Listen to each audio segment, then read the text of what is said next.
Halo, halo, halo. Hari ini saya mau cerita santai aja nih sama kamu tentang hal-hal apa sih yang saya lakukan secara minimal sebagai seorang minimalis.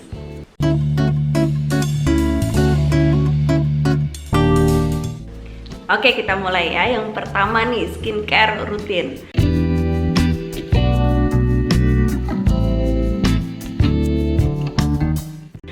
Skincare rutin saya itu simple banget sih sebetulnya. Jadi kayak misalnya setiap hari pagi sama malam itu saya harus cuci muka. Cuci muka biasalah pakai cuci muka apa aja bebas gitu ya. Terus yang pakai air di omin gitu, terus ya gitu cuci muka biasa aja. Nah, habis itu saya pakai ini apa yang buat di bawah mata nih, krim mata. Jadi di bawah mata saya ini kadang-kadang suka hitam, apalagi kalau lagi capek gitu ya. Ini suka hitam nih, jadi saya pakai ini efektif banget sih gitu. Jadi setiap pagi sama malam saya pakai ini juga. Lalu pastinya pakai ini krim pagi sama krim malam. Karena saya lagi traveling, jadi krim pagi sama krim malam saya taruh di tempat kecil begini. Nah, jadi setiap pagi setelah selesai cuci muka bersih pakai krim pagi. Habis itu baru make up. Nah, malam cuci muka lagi yang bersih, pakai krim malam sama yang eye ini juga ya, buat mata. Udah gitu aja, simple kan? Yang kedua, make up rutin.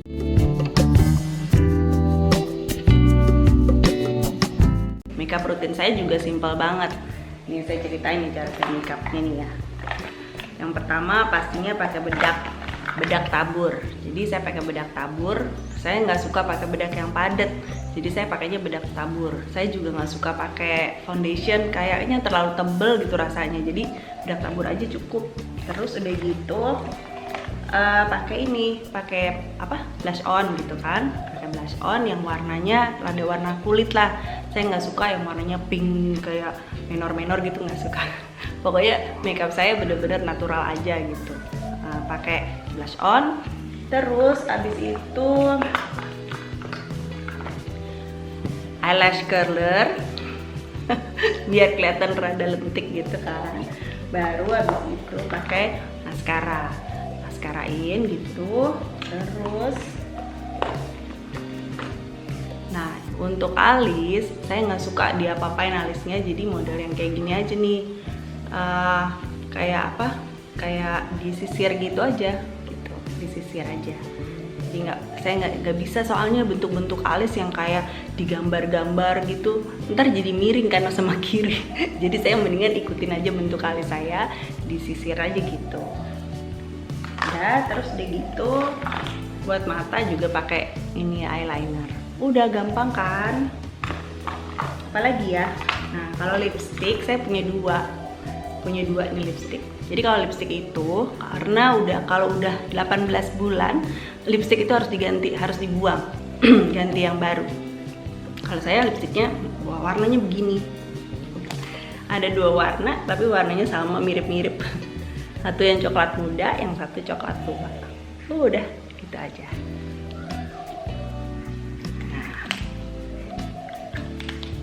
Oh iya, sebelum pakai lipstick saya pasti pakai lip balm dulu karena bibir saya suka kering, jadi saya pakein lip balm.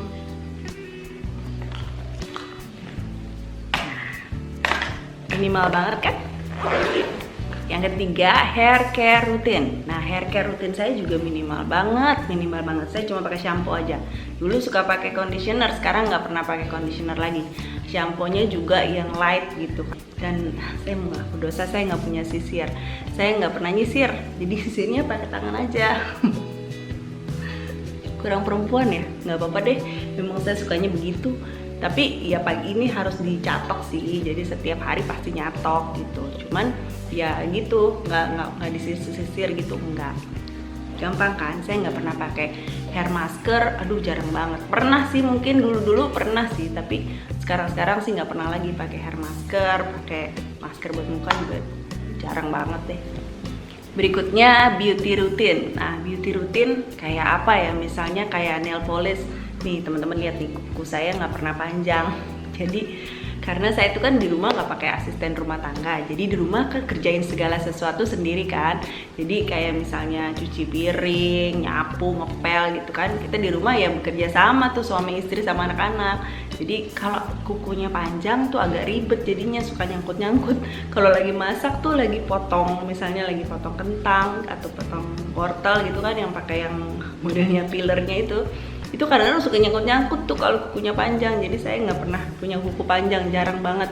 Kalau punya kuku panjang pun kalau misalnya lagi mau ke kawinan, nah itu boleh deh dipanjangin baru dipakein kutex. Tapi kalau nggak pernah sih. Jadi bener-bener gini aja. Kukunya pendek. Nah terus kayak beauty routine apa lagi, misalnya eyelash extension. Saya nggak berani pakai eyelash extension gitu karena saya kadang-kadang suka ngucek-ngucek mata, takut masuk ke dalam mata, jadi nggak mau pakai eyelash extension. Dan juga agak nggak alami gitu jadinya, jadi pakai tadi aja tuh, pakai curler aja gitu. Terus apalagi biasa cewek-cewek apa sih bulu mata ya ditato ya apa ini alis aku jadi bulu mata alis ditato gitu. Aku juga nggak berani, soalnya kalau misalnya bikin begitu nanti kalau seandainya ternyata nggak sesuai dengan ekspektasi, nyesel kan jadinya. Jadi saya nggak berani bikin ditato-tato begitu, enggak deh, mendingan yang alami aja. Selain hal-hal tadi, apalagi yang saya minimalkan dalam hidup saya sebagai seorang minimalis? Meminimalkan hutang. Nah itu juga perlu tuh ya, kita usahakan sebisa mungkin jangan berhutang. Kalau saya prinsipnya itu kalau bisa nggak ngutang ya jangan gitu. Pakai kartu kredit juga hanya kalau diperlukan aja. Jadi jangan gunakan kartu kredit sering-sering, karena kartu kredit itu kan sebetulnya adalah uang kita di masa depan. Jadi jangan sampai kita akhirnya merasa bahwa itu uang kita sekarang, terus kita pakai karena limitnya masih ada, tapi ternyata nanti pada saat tagihannya datang kita nanti pusing karena waduh gimana ya, banyak banget yang dipakai bulan lalu, bayarnya gimana. Jangan sampai kayak begitu. Jadi kalau saya sih berusaha banget untuk bisa belanja itu pakai cash aja, tapi kalau untuk belanja bulanan bolehlah pakai kartu kredit, tapi bisa segera dibayar di bulan berikutnya. Usahakan hutang itu seminimal mungkin. Dalam hutang macam-macam lah, terserah deh apa aja deh, yang penting kita tahu bahwa kalau kita hidup bebas dari hutang itu sebetulnya kita lebih tenang gitu. Kalau saya sih itu. Yang terakhir yang saya minimalkan dalam hidup saya adalah minimalkan drama. Pedoman saya dalam hidup saya itu adalah masalah besar dikecilin, masalah kecil dihilangkan, nggak ada masalah, jangan cari-cari masalah. Kadang-kadang kita tuh mempersulit diri kita sendiri kalau kita bikin drama dalam hidup kita. Misalnya masalahnya ternyata segini aja, tapi karena kita bikin jadi gede gitu ya, akhirnya kita jadi kerepotan sendiri. Usahakanlah setiap kali ada masalah datang dalam hidup kita itu kan sebetulnya untuk mendewasakan kita, untuk menguji karakter kita. Dalam setiap masalah yang hadir dalam hidup kita, kita belajar karakter mana nih yang lagi diasah, yang dibuat untuk jadi lebih baik gitu kan. Nah, jadi kita belajar dari situ. Jangan membesar-besarkan satu masalah. Minimalkan aja ya. Masalah besar dikecilin, masalah kecil dihilangkan. Nggak ada masalah, jangan cari-cari masalah. Jadi itu obrolan singkat kita hari ini tentang hal-hal minimal yang saya lakukan sebagai seorang minimalis. Kalau kamu gimana? Hal-hal apa sih yang kamu lakukan secara minimal sebagai seorang minimalis? Boleh tolong share di kolom komen di bawah, nanti kita cerita-cerita lagi di bawah.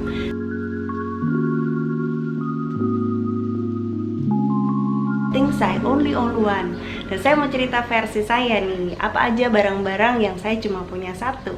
Nah, kalau misalnya barang-barang saya cuma punya satu, tapi kamu punya 2 atau 3, it's okay. Karena kebutuhan setiap orang beda. Kebutuhan saya beda sama kebutuhan kamu. Jadi kalau kamu punya lebih dari satu pun, nggak apa-apa. Yang pertama, TV. Kami dari dulu cuma punya satu TV di rumah, ditaruh di ruang keluarga. Kami nggak punya TV di kamar masing-masing karena memang ada alasannya. Kalau misalnya TV ada di kamar masing-masing, biasanya mengurangi quality time kita bersama dengan keluarga.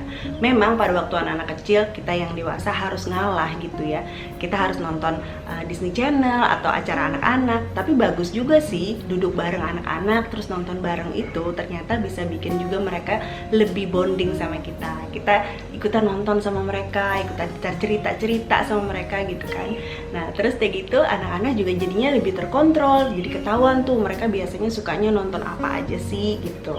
Kemudian selain itu juga kalau misalnya TV ditaruh di kamar, itu biasanya juga nggak bagus buat kualitas tidur kita. Kalau misalnya sudah waktunya untuk tidur tapi kita masih keseruan nonton film di kamar, akhirnya waktu tidur kita jadi kelewatan gitu kan dari waktu yang sebenarnya. Atau itu juga nggak bagus tuh sinar dari TV, yang nggak bagus juga buat kualitas tidur. Jadi akhirnya kami memutuskan hanya satu TV aja di ruang keluarga. Yang kedua, jam tangan. Nih jam tangan aku ini udah dari tahun 2013. Dibeliin sama suami sama anak-anak waktu saya ulang tahun. Warnanya silver, bisa dipakai baju apa aja. Jadinya ya udah, jadi satu aja cukup. Next, sepatu olahraga. Sepatu olahraga itu sebetulnya karena kaki saya sama anak saya itu sama gitu ya ukurannya. Jadi seringkali kalau untuk sepatu olahraga saya pinjem punya dia aja, saya nggak punya sepatu olahraga gitu. Jadi pinjem punya dia aja, kan sepatu anak remaja biasanya lucu-lucu kan. Sekarang dia kuliahnya jauh, jadi sepatunya dibawa semua, mamanya ditinggalin satu. Ya udahlah, satu aja juga cukup gitu buat olahraga. Jadi ke sepatu olahraga saya juga cuma punya satu. Berikutnya handphone saya juga cuma satu. Ini udah lama banget nih, dari tahun berapa ya, 2-3 tahun yang lalu deh saya beli waktu itu juga ganti karena handphone yang lama itu udah baterainya udah rusak gitu, saking udah bertahun-tahun. Saya merasa kalau misalnya handphone belum perlu ganti, ya udah nggak usah ganti gitu. Ini juga masih bagus, casingnya juga masih casing yang original dari tokonya, pakai casing ini. Ya udah, saya nggak mau ganti-ganti lagi karena menurut saya sih begini juga udah oke lah gitu. Kemudian pouch atau biasa ini saya fungsikan juga sebagai dompet saya sih. Jadi kalau misalnya lagi makan siang di kantor, saya bawa pouch ini aja, isinya udah masukin handphone ke dalam sini, masukin uang, masukin kartu, udah cukup di sini gitu. Jadi semuanya ada di sini. Ini berguna banget ini pouch ini. Ini saya dapat dari anak saya waktu saya ulang tahun, dikasih pouch ini dan sangat berguna banget. Tinggal ditenteng begini aja kalau mau kemana-mana. Peralatan untuk bikin video juga masing-masing saya cuma punya satu aja.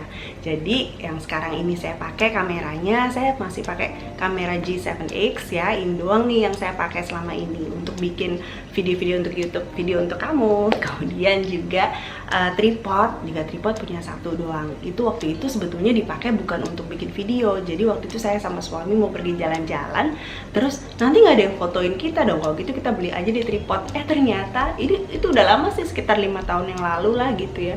Ternyata setelah itu sampai sekarang tripod ini bisa dipakai terus dan tahan lama banget. Jadi nggak sia-sia banget deh beli tripod ini gitu. Jadi saya punya satu tripod, satu kamera. Sekarang ini saya belum pakai lighting tambahan karena saya merasa belum perlu banget sih. Lighting ini dari lampu aja sama dari matahari. Sangat natural aja. Dan saya belum pakai lampu tambahan karena kalau di rumah saya kalau pakai lampu tambahan gitu jadi panas karena kan nggak pakai AC nih ya. Gitu, udah gitu apalagi, oh ya untuk hard disk ini penting juga kalau mau bikin video banyak. Jadi saya beli sekaligus nih hard disknya ini yang 1 tera, jadi bisa disimpan banyak. Selama ini saya masih pakai cuma satu aja cukup gitu ya. Untuk berapa banyak video yang saya udah buat selama ini, taruh di sini semua, sama foto-foto semua taruh di situ. Jadi nggak usah taruh di mana-mana, ringkes, satu aja cukup.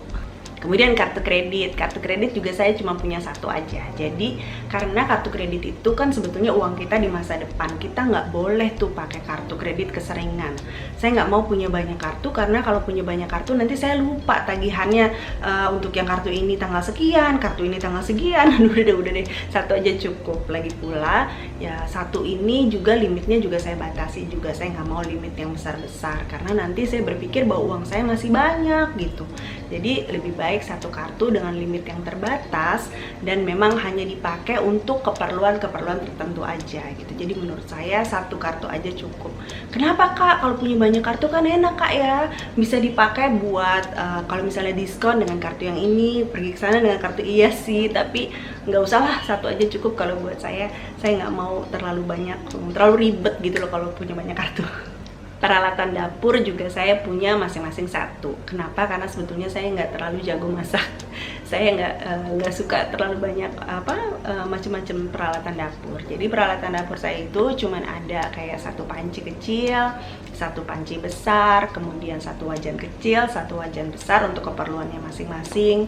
Terus udah gitu satu rice cooker, satu blender, satu spatula saya itu yang coklat warnanya kayu gitu. Nah itu karena saya kalau pakai yang stainless takutnya gores-goresin wajan, jadi lebih baik pakai yang kayu aja, jadi lebih tahan lama dan lebih sehat juga gitu. Saya nggak terlalu jago masak teman-teman, jadi untungnya anggota keluarga saya itu juga mereka seneng-seneng aja tuh dimasakin yang itu aja, yang standar aja. Jadi saya nggak perlu peralatan yang kayak oven, microwave dan sebagainya, saya nggak perlu. Sekali lagi, semua yang saya sebutin tadi itu dari yang pertama sampai yang ke-10 ini itu sebetulnya menurut versi saya ya, saya punya satu.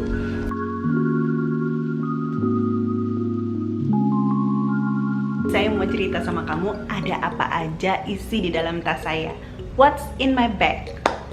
Kita bahas dulu. Ini tasnya nih ya, ini tas aku untuk pergi ke kantor yang sehari-hari aku pakai. Kenapa aku suka tas ini? Karena bentuknya yang unik. Jadi ada ceritanya nih tas ini. Pertama kali aku ketemu tas ini tuh 3 tahun yang lalu kira-kira ya. Persisnya kapan lupa sih, tapi kira-kira 3 tahun yang lalu. Pertama kali lihat itu aku udah naksir berat sama tas ini karena lucu bentuknya. Bentuknya itu panjang gitu, memanjang, unik kan, terus ramping gitu. Lumayan banyak sih muatnya gitu ya pasti. Nah terus udah gitu waktu lihat harganya aku ragu-ragu, jangan dulu deh, biarin dulu aja deh, aku lupakan saja dulu gitu karena harganya nggak sesuai dengan budget. Jadi aku lupakan tas ini. Beberapa bulan kemudian nih ketemu lagi sama tas ini waktu aku lagi jalan-jalan sama teman-teman kantor. Waktu lagi jalan-jalan terus lihat di toko itu ada lagi tas ini, tapi harganya udah diskon 50% kalau nggak salah, pokoknya udah diskon banyak deh gitu. Waduh seneng banget kan, wah ini kesempatan untuk beli. Aku pikir-pikir lagi dong, ini kira-kira di rumah tuh ada nggak ya tas yang udah nggak dipakai lagi gitu yang bisa dikeluarin supaya tas ini punya rumah di rumahku gitu ya. Ya udah akhirnya beli tas ini. Seneng banget akhirnya dapet dengan harga yang jauh lebih murah. Jadi ini pelajaran, nggak boleh langsung beli kalau memang naksir sesuatu. Usahakan tunggu dulu gitu, jangan sampai nanti ternyata begitu kita lihat tas ini lagi ternyata udah diskon banyak, sayang kan.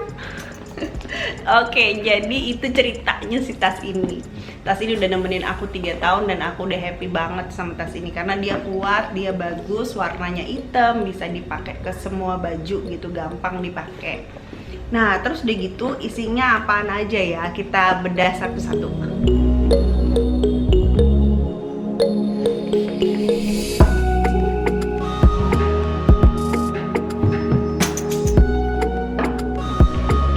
Di zaman pandemi kayak gini, di tas yang harus selalu ada itu adalah hand sanitizer ya. Hand sanitizer itu penting banget karena aku tuh setiap kali mau makan gitu ya di tempat umum itu harus pakai sanitizer dulu. Kita nggak pernah tahu kapan kita pegang hidung, pegang muka gitu ya. Itu nggak pernah sadar kadang-kadang kita. Jadi harus selalu pakai sanitizer. Jadi sanitizer ini selalu ada di dalam tas.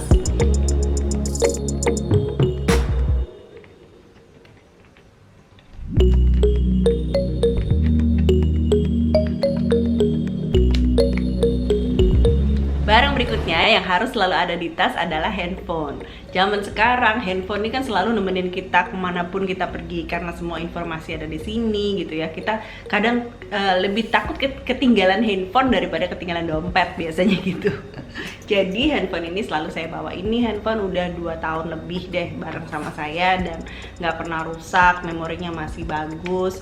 Dan saya itu pakai casingnya itu casing bawaan dari handphone ini sendiri gitu. Jadi nggak beli casing baru, casing model-model, enggak, udah pakai aja yang dari pada saat beli udah satu paket sama handphonenya.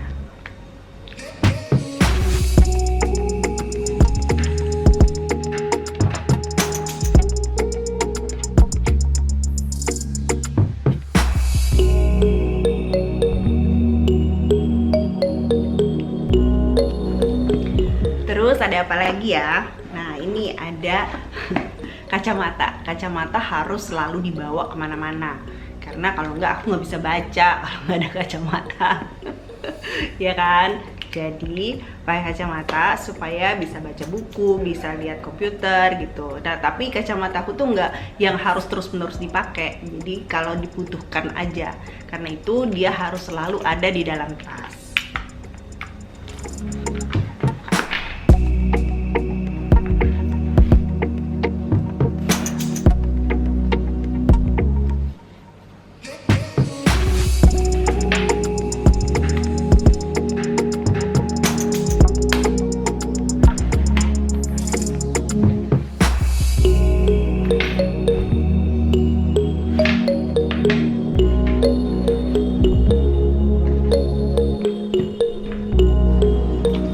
Berikutnya pouch. Nah, ini pouch ini aku dapat dari anakku waktu ulang tahun. Jadi ini kemana-mana juga selalu dibawa. Ringkas banget kalau bawa ini. Ada apa aja di dalam pouch ini? Hanya ada 2 barang sih di dalam pouch ini. Jadi barang yang pertama adalah dompet kecil.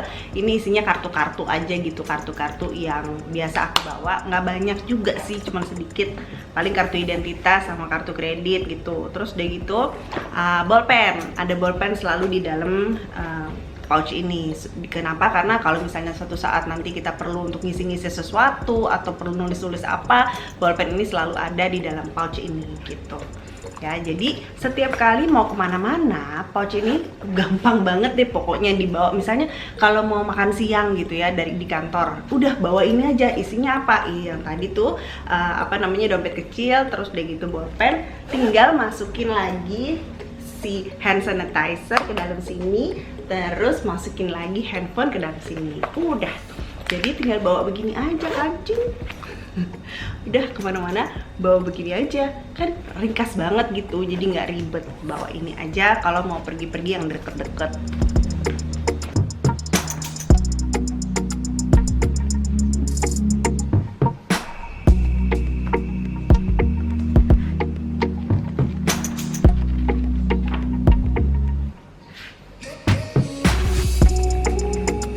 Selain itu ada lagi ini nih. Buku ini selalu nemenin aku juga, di dalam tas selalu ada. Jadi setiap kali ada sesuatu yang muncul di pikiran, ada sesuatu yang ide atau apa gitu, aku selalu tulis di buku ini gitu ya. Jadi otak kita itu kan terbatas ya kan, kemampuannya terbatas. Kalau misalnya ada sesuatu yang kita ingat, yang ide atau mungkin sesuatu yang harus kita kerjakan gitu, ya kita harus tulis di kertas atau di handphone. Kadang-kadang saya taruh juga di handphone sih, jadi saya catat di handphone lebih cepat gitu ya kalau memang lagi pergi kemana yang nggak bawa tas gitu. Tapi kalau pas lagi bawa tas itu pasti aku catat di sini gitu, jadi supaya nggak lupa gitu kemana-mana bawa notebook ini, supaya gampang. Oh iya, ingat ada sesuatu yang harus dikerjakan, apa tuh, tinggal lihat aja di sini gitu. Oke, jadi ini penting juga buat aku. Memang ukurannya agak besar tapi lumayan sih, bantu banget.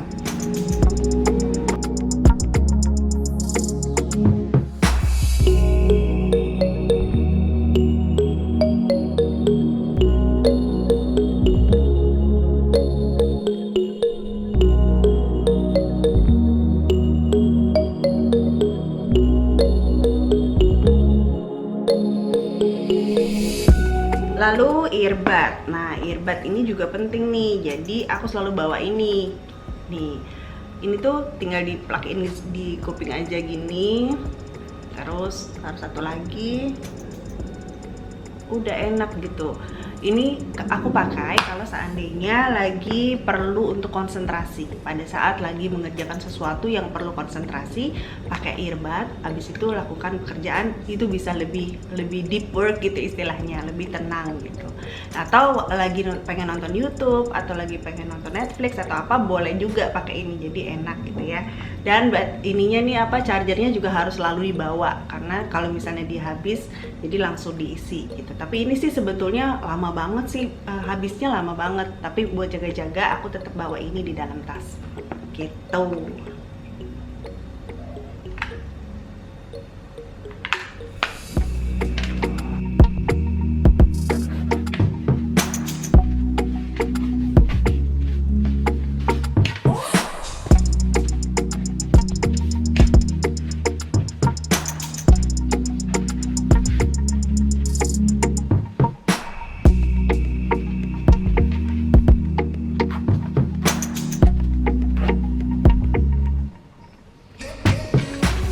Barang lain lagi yang selalu ada dalam tas adalah ini, penting banget nih.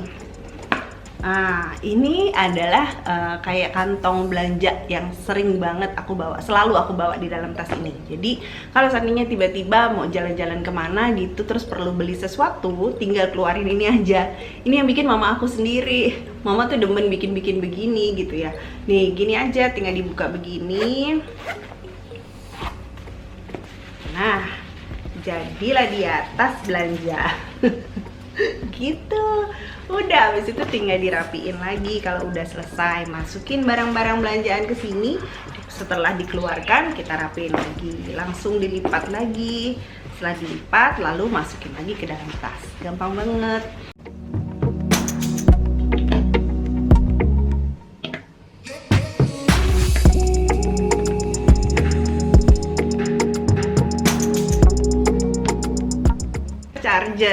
charger handphone ya. Jadi kan karena handphone itu sebetulnya handphone aku tuh cuman perlu dicas 1 kali 1 hari. Tapi kalau misalnya diperlukan, jaga-jaga aja gitu ya. Kalau di tengah hari atau di sore gitu tiba-tiba baterainya udah tinggal sedikit, ini dibawa supaya bisa langsung di charge gitu. Jadi setiap hari ada di dalam tas juga.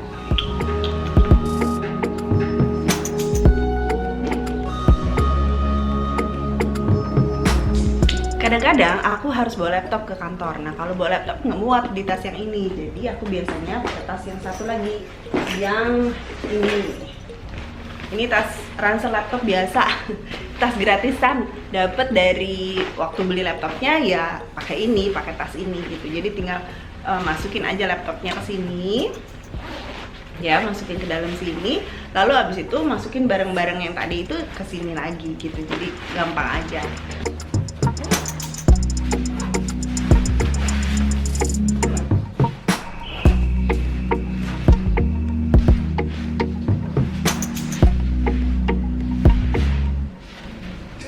Terus kalau mau jalan-jalan ke mall pas lagi weekend itu biasanya aku bawa tas ini. Ini tasnya juga enak banget dibawa kemana-mana gitu ya, simple banget gitu. Ini hadiah dari sahabat aku. Isinya banyak dan nggak terlalu udah luas banget isinya kompartemennya gitu ya, tapi nggak terlalu sempit banget gitu. Jadi yang dibawa kalau lagi jalan-jalan ke mall itu cuman beberapa aja.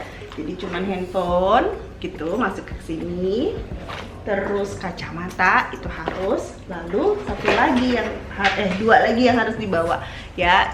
Tadi pouch ini, lalu sesudah itu yang terakhir yang pasti adalah kantong belanja ini tadi gitu. Jadi ini harus selalu dibawa pada saat mau jalan-jalan, karena kalau kita lagi jalan-jalan itu kan ada aja gitu misalnya sesuatu yang memang sudah kita rencanakan untuk kita beli, daripada pakai kantong plastik. Kan sekarang udah nggak pakai kantong plastik lagi ya di mana-mana kan, jadi harus pakai kantong belanja. Kita mendingan pakai kantong belanja sendiri daripada mesti beli dikit-dikit beli kantong belanja baru. Enggak, jadi pakai ini aja jatuh.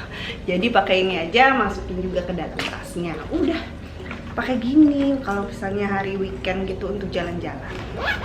Tasnya simple, terus bisa diselempang gitu, diselempang gini.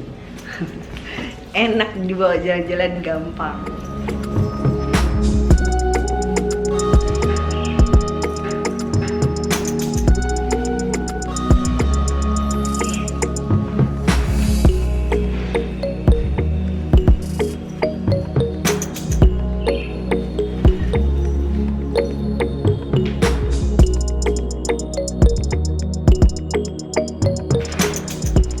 Jadi itu tadi 3 jenis tas yang sekarang ini lagi menemani hari-hariku. 1 tas untuk pergi ke kantor kalau tidak bawa laptop, kemudian kalau lagi bawa laptop aku pakai tas ini, tas ransel. Kemudian kalau untuk jalan-jalan aku pakai tas ini. Jadi semuanya warna hitam. Kenapa? Karena memang kalau pakai tas warna hitam itu lebih netral, bisa dipakai pakai baju apa aja, bebas gitu. Jadi aku orangnya nggak terlalu ribet gitu ya. Lebih baik pakai warna hitam aja yang gampang di mix and match dengan baju yang ada.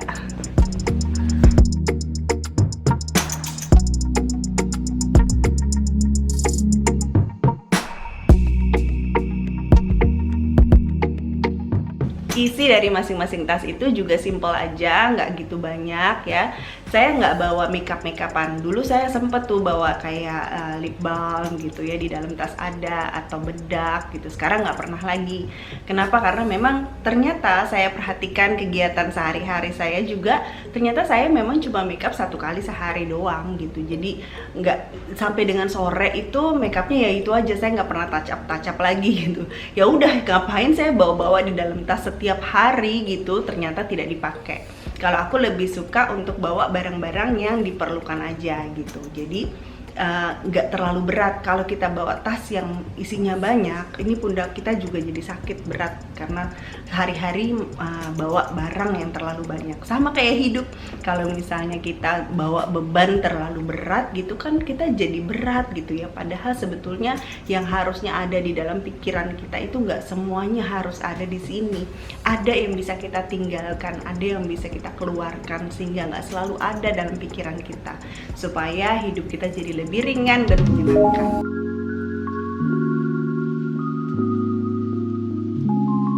Kalau dipikir-pikir, sebetulnya kita semua lahir sebagai minimalis.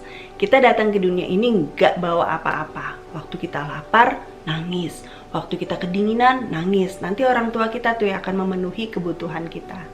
Nah, kemudian kita beranjak dewasa, mulai deh tuh banyak keinginan, banyak maunya, mau ini, mau itu. Kita berpikir bahwa nilai diri kita itu ditentukan oleh barang yang kita punya. Kemudian makin banyak barang, kita berpikir kita akan makin happy. Lalu sesudah itu akhirnya kita jadi memenuhi hidup kita dengan begitu banyak barang. Kita jadi kerepotan dengan berbagai macam barang yang kita punya. Fumio Sasaki menggambarkan hidup minimalis seperti ini. Misal bayangkan nih ya, kita nih lagi mau pergi liburan. Kita mulai bikin checklist barang-barang apa aja yang kita mau bawa gitu kan. Kemudian sesudah itu kita buka tas, masukin barang-barang yang mau kita bawa. Barang-barang lain yang tidak kita butuhkan, itu kita singkirkan, kita nggak bawa gitu. Kemudian sesudah itu kita berangkat nih ke tempat tujuan kita. Sampai di tempat tujuan, masuk ke kamar hotel, kita taruh tas kita, kemudian sesudah itu kita mulai lihat kamar hotelnya. Waduh, enak banget rasanya. Lapang, tenang, adem, rapi, nggak ada clutter, nggak ada berantakan di mana-mana, karena semua barang ada pada tempatnya dan kelihatannya lega gitu. Ada rasa tenang di hati kita pada saat kita masuk ke kamar yang rapi. Kemudian kita mulai melakukan eksplorasi, kita mulai lihat tempat yang kita kunjungi. Pada saat traveling dengan cara yang seperti itu ada rasa ringan gitu di hati kita. Ada rasa tenang.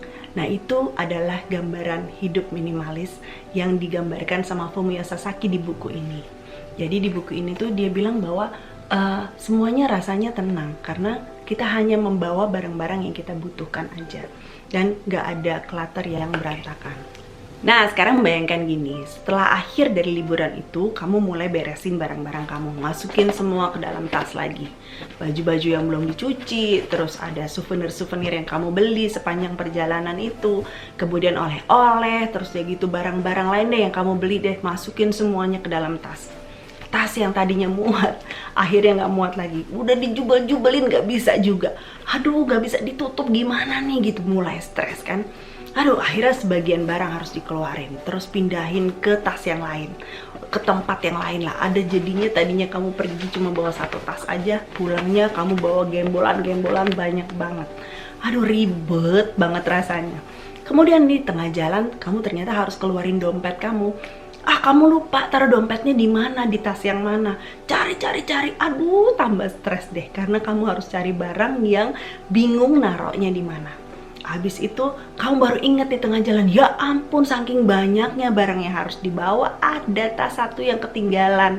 Padahal itu isinya adalah oleh-oleh untuk teman-teman di kantor. Aduh, pusing kan? Itu adalah gambaran hidup maksimalis. Itu yang digambarkan sama Fumio Sasaki. Situasi seperti inilah yang membuat kamu jadi stres karena kamu membawa beban lebih besar daripada beban yang mampu kamu bawa gitu. Jadi itu menyebabkan kamu nggak bisa mengerti yang mana sebetulnya barang yang penting buat kamu, yang mana sebetulnya yang bisa jadi prioritas buat kamu. Dengan memiliki begitu banyak barang, ada banyak energi, banyak waktu yang terbuang-buang untuk mengurusi barang-barang. Jadi sebetulnya apa sih definisi dari minimalis? Orang seperti apa sebetulnya dikategorikan sebagai seorang minimalis? Seseorang bisa dikatakan sebagai minimalis kalau dia mengerti apa yang penting buat hidupnya. Dia mengerti prioritas, mengerti membedakan kebutuhan sama keinginan. Jadi dia bisa menyingkirkan hal-hal yang tidak penting dalam hidupnya untuk bisa memberikan ruang, membuat ruang untuk hal-hal yang penting. Hal yang penting buat orang yang satu dengan orang yang lain tuh beda-beda. Jadi kita tuh nggak bisa menghakimi orang lain yang menjalani gaya hidup minimalisnya beda sama kita. Misalnya kalau kita lihat orang lain yang bilang bahwa dia sebetulnya minimalis, tapi barangnya kebanyakan. Kalau menurut saya sih kebanyakan ya, kalau dibilang dia minimalis, nggak bisa kita menghakimi seperti itu. Karena ukuran cukupnya dia sama ukuran cukupnya kita beda gitu. Jadi kita mesti bisa menentukan batas cukupnya kita sendiri. Nah, ngomong soal batas cukup nih, menurut Fumio Sasaki sebetulnya sebagian besar orang sudah punya cukup untuk bisa menjalani kehidupan sehari-hari. Tapi kenapa ya kita masih punya banyak keinginan? Udah punya cukup baju nih, tapi masih aja pengen belanja lagi. Penuh-penuhin lemari dengan baju-baju. Tapi setiap kali buka lemari, masih aja kepikiran, duh kayaknya nggak ada ya baju yang bisa dipakai deh. Ayo, siapa yang relate? Udah punya rumah nih, udah punya rumah yang nyaman, tapi tetap aja masih mikir, duh terasnya kurang gede nih, kamarnya kecil banget nih, mesti direnovasi lagi nih. Masih aja belum puas. Udah punya apalagi, misalnya udah punya pekerjaan yang bagus, udah dengan gaji yang lumayan, masih aja ngeluh, coba kalau kerja di perusahaan yang itu, fasilitasnya bagus, bonusnya gede, setiap tahun dapat. Fumio Sasaki meminta kita untuk bisa melihat semua yang kita miliki dari sisi sebaliknya. Waktu kita buka lemari baju, coba ingat-ingat lagi perasaan kita waktu kita pertama kali bawa baju-baju itu pulang. Bersyukur banget untuk baju-baju favorit yang ada di dalam lemari kita. Waktu kita lihat rumah kita, coba ingat-ingat lagi dulu kita kepingin banget bisa beli rumah itu. Dan akhirnya sudah kita udah punya tempat untuk berteduh. Bersyukur.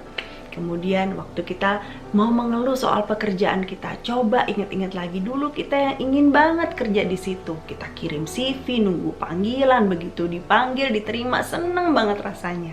Bersyukur masih punya pekerjaan. Sebenarnya kenapa sih kita sering bosan dengan apa yang sudah kita punya? Ternyata kebosanan kita itu disebabkan karena otak kita ini terdiri dari jaringan-jaringan neuron-neuron saraf yang bisa mendeteksi berbagai macam stimulasi. Contohnya gini, di buku ini tuh si Fumio Sasaki kasih ilustrasi, kamu misalnya lagi jalan gitu ya di pinggir kolam, di lantainya itu panas. Kemudian kaki kamu menginjak air di kolam. Begitu menginjak air, kamu kaget, dingin airnya ternyata gitu, ya kan? Ada stimulus baru gitu yang masuk ke otak kita, dingin nih gitu kan. Tapi kemudian setelah beberapa waktu, air yang tadinya kita injak dingin itu, kalau kita diemin kaki kita di dalam air selama beberapa waktu, lama-kelamaan kita jadi terbiasa dengan air itu, dengan air dingin itu. Akhirnya air itu nggak akan terasa dingin seperti semula lagi. Jadi sama juga seperti waktu kita memiliki sesuatu yang baru gitu kan. Awalnya waktu kita punya sesuatu yang baru tuh kita ada rasa bahagia yang muncul karena otak kita mengidentifikasi ada sesuatu yang berbeda gitu. Tapi kemudian barang itu akan menjadi bagian dari hidup kita. Kita mulai merasa bosan dan kemudian kita mulai cari lagi stimulus baru lagi. Setiap kali ada stimulus yang baru yang muncul, pasti ada rasa bahagia di hati kita. Tapi Fumio Sasaki kasih gambaran begini. Misalnya ada seorang anak kecil, dia dikasih cincin yang harganya 50.000. Ada rasa bahagia, dia senang gitu dapat cincin harga 50.000. Tapi kemudian dia bosan. Lalu dikasihlah cincin harga 300.000. Dia senang banget gitu. Tapi kemudian bosan lagi. Lalu dikasih cincin harganya jutaan. Senang lagi, tapi kemudian bosan lagi. Nah, anak ini dikasih cincin harganya berapapun, juga dia senyumnya nggak akan jadi 5 kali lebih lebar gitu. Karena kapasitas emosinya terbatas. Jadi harga suatu barang itu sebetulnya tidak terbatas, tapi emosi kita itu terbatas gitu ya. Kemudian Fumio Sasaki juga bilang, contohnya kalau kamu dikasih kekayaan seperti Bill Gates misalnya. Bill Gates kan kaya raya banget, uangnya nggak ada serinya gitu. Tapi kapasitas perutnya dia sama kapasitas perut kita sama. kita nggak bisa makan lebih kapasitas perut kita jadi 5 kali lebih besar daripada Bill Gates, kan nggak bisa. Jadi kita tetap aja makan 3 kali sehari sebetulnya cukup. Mungkin kualitas makanannya lebih baik gitu ya, mungkin, tapi sebetulnya kapasitas fisik kita itu pun terbatas juga gitu. Kemudian Bill Gates, walaupun dia orang kaya begitu, tetap aja waktu yang dia punya dalam satu hari tetap 24 jam. Gak jadi 25 jam, gak jadi 26 jam, tapi tetap 24 jam. Sama seperti orang normal kayak kita. Jadi seberapa besar pun keinginan kita untuk memiliki suatu barang, pada saat barang itu sudah jadi milik kita, barang itu akan hilang juga keistimewaannya. Dan lama-kelamaan kita akan jadi bosan dan mencari stimulus baru. Padahal sebetulnya kemampuan fisik kita terbatas, kemampuan emosi kita juga terbatas. Jadi mestinya kita harus bisa belajar bagaimana kita untuk mencukupkan diri kita dengan apa yang sudah kita punya. Bersyukur dengan apa yang sudah kita punya, sehingga kita nggak terus-menerus memberikan stimulus-stimulus baru di otak kita untuk merasa bahagia. Kita mesti membiasakan diri untuk punya bahagia yang dengan rasa cukup gitu, bahagia dengan apa yang sudah kita punya. Nah, selain rasa bosan tadi, sebetulnya apa sih alasan kita memiliki begitu banyak barang? Jadi Fumio Sasaki bilang di buku ini bahwa alasan kita memiliki banyak barang itu juga adalah karena kita ingin membuktikan siapa diri kita sebetulnya di depan orang lain. Gak bisa disangkali, manusia itu adalah makhluk sosial yang butuh untuk dihargai, butuh untuk diakui, butuh pengakuan lah dari sesamanya, manusia yang lain gitu. Harga diri kita seringkali tergantung dari penilaian orang lain terhadap diri kita. Jadi untuk menunjukkan siapa kita jadi beli begitu banyak barang, bahkan barang-barang yang sebetulnya di luar kemampuan kita. Kita jadi terlilit hutang, kita jadi terikat dengan barang-barang kita. Nah, Fumio Sasaki dalam buku ini mengingatkan kita lagi nih bahwa barang itu sebetulnya nggak punya kuasa atas kita, nggak punya power atas kita. Kita nggak boleh membiarkan barang kita yang menguasai kita, tapi kita yang harus bisa menguasai barang kita gitu. Jadi kita diingatkan lagi bahwa nilai diri kita bukan ditentukan dari barang kita. Jangan biarkan barang menjadi simbol yang menunjukkan siapa diri kita. Karena sebetulnya nilai diri kita itu ditentukan dari bagaimana kita memperlakukan diri kita sendiri, bagaimana kita memperlakukan orang lain, bagaimana kita menggunakan waktu, tenaga, pikiran kita untuk jadi makin hari makin baik. Singkirkan hal-hal yang tidak diperlukan, fokus pada hal-hal yang penting supaya hidup kita ini jadi lebih ringan dan mudah untuk dijalani. Apa yang saya ceritakan hari ini hanya sebagian kecil aja dari buku Fumio Sasaki ini, Goodbye Things. Masih banyak banget hal-hal yang bisa dipelajari dari buku ini. Kamu udah baca belum buku ini? Kalau kamu udah baca dan kamu dapet insight yang lain dari yang saya ceritakan tadi, boleh tolong sharing juga dong di kolom komen. Jadi teman-teman yang lain juga tahu nih manfaat dari buku ini gitu ya. Nah, kalau kamu mau saya ceritain lagi tentang buku-buku minimalis yang lain, atau kamu mau belajar lebih banyak tentang gaya hidup minimalis, kamu bisa klik di sini untuk subscribe, atau kamu bisa nonton video-video yang lain di sebelah sini. Thank you ya udah temenin saya sampai selesai. Saya seneng banget bisa sharing sama kamu. Terima kasih untuk udah jadi bagian dari hidup saya. I love you full. Thank you. Sampai ketemu lagi di video-video yang lain. Mwah.